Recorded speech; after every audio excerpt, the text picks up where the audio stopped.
या राजांची ही कीर्ती चिरंतन राहावी म्हणून या सावित्रीबाईंनी या प्रसंगाची 3 दगडी शिल्प तयार केली. म्हणजे महाराज बसले, त्यांच्या मांडीवरती काळं बाळ आहे, शेजारी सावित्रीबाई देसाई उभा आहे. अशी ती दगडी शिल्प.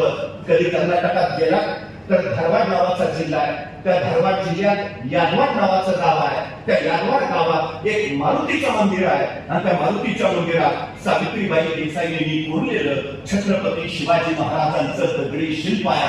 महाराजांच्या जिवंतपणी महाराजांचं उभारलं गेलेलं हे पहिलं मंदिर आहे कर्नाटकात.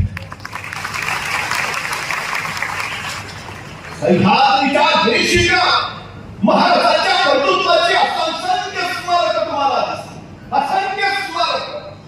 पण त्याच वेळी स्वराज्य उभारताना महाराजांनी पहिला विचार केला, या भूमीमध्ये राज्य नव्हते असं नाही. विजयनगरचं हिंदू साम्राज्य होतं, यवतमाळचं राज्य होतं, पण उद्ध्वस्त झालं. आपण हे स्वराज्य उभा करू, कदाचित तेही नाही, हे स्वराज्य चिरंतन राहिलं पाहिजे. महाराजांनी पहिला विचार केला, स्वराज्याला धोका कुठून? आणि महाराजांच्या लक्षात आलं, महाराष्ट्राला धोका जमिनीवरनं नाही, महाराष्ट्राला धोका समुद्रावरून. 350 वर्षापूर्वी महाराजांनी सांगितलं, महाराष्ट्राला धोका जमिनीवरनं नाही, समुद्रावरून.